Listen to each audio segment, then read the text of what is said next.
Alright, so I have here an XDR, and I'll be showing you how to set up Gmail notifications to send a notification from your recorder using a Gmail SMTP server and out to whoever needs the alert. So I've set this up with just admin and admin123. I haven't set up anything. Let's go ahead and allow this plugin here so we can have those settings here. Alright. Alright, so the first thing you want to do is you want to click on Management, and you want to go into the networking side here. You want to make sure that you have a static IP, an open static IP. In my case, I have that IP that was actually open. So I just ping, and let's say 154.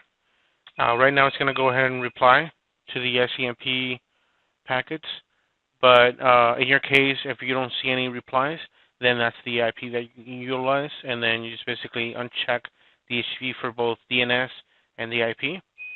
Make sure your subnet mask, your default gateway, everything's good. Right now we're using Google's DNS. You can choose to use any other DNS if you're choosing. Just make sure that DNS is actually working properly. So once you have this set up, then you want to go into the email, and you want to go ahead and enable. And the SMTP for Gmail is it's simply smtp.gmail.com. So let's go ahead and add that, smtp.gmail.com. Port will be using the TLS. TLS port is 587. Username is going to be the email address that you utilize. Now we've created a demo email here just for this purpose. So let's go ahead and have a off screen email address here. Now password I'm not gonna go ahead and populate. I'm going to show you why I'm actually choosing not to do that at the moment. Mail receiver, go ahead and add that. We're going to send it to itself. You add it here, then add it here, and then click Save. Now, we're almost done here. Now, we can actually elect to do anonymously, but for Gmail, that's not going to work properly.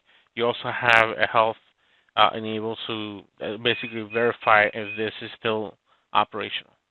So let's go ahead and move on. I'm going to go ahead and minimize this. Here is my Gmail account. And one thing you want to do here is you want to go into your Google account. And you'll notice that you have your settings on the left-hand side. You have security.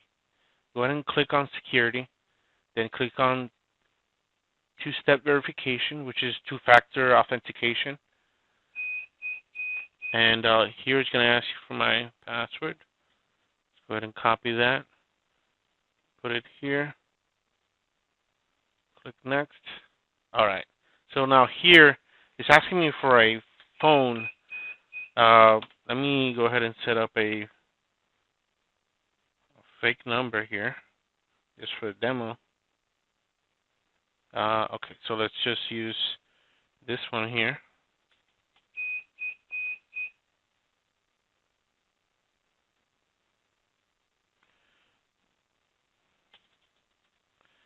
And let's go ahead and elect to get a text. Now, I've gotten the text, and it's telling me that the code is 75475. This is a one-time code, just to verify that that you have this phone number and it's yours. That way you have a means to get access to your email once you have set up two-factor authentication. Let's go ahead and click Next, and here is your turning on button. All right, so now we've turned on our two-factor authentication. You have a few different items here. You can elect to utilize a security key, like a YubiKey. You can do a authenticator app, which Google also provides that. to be able to access your Gmail email.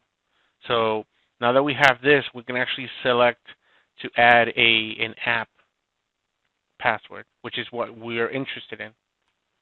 App passwords. It's going to ask me for my password again. I'm going to copy this, put it here, click next.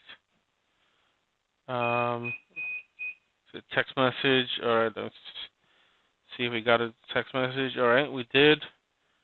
702862. That's just verifying that it is you. And it's going to go ahead and ask you what type of application. In our case, it's not listed here. We'll go ahead and do a custom and just call it XVR recorder. And just go ahead and generate it. So now this is your password.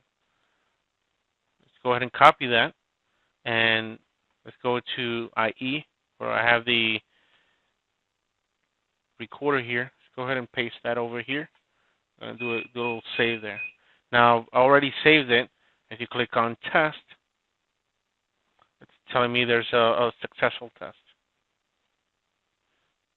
Now, if I go to my Gmail account,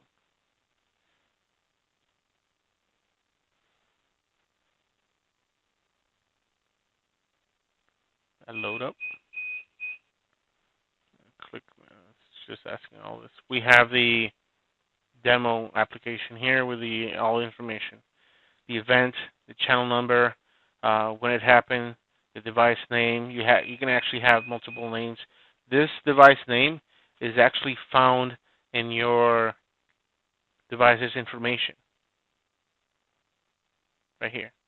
Locally, from your recorder, you can actually change this device name to whatever you need, so that you can actually get the if you have multiple recorders. If you don't, then it's not a big deal, and it actually will give you also the IP address of it. And that's basically how you would set securely your mail system utilizing Gmail and the app password for your XVR system. If you have any questions, feel free to give us a call. Thank you for watching.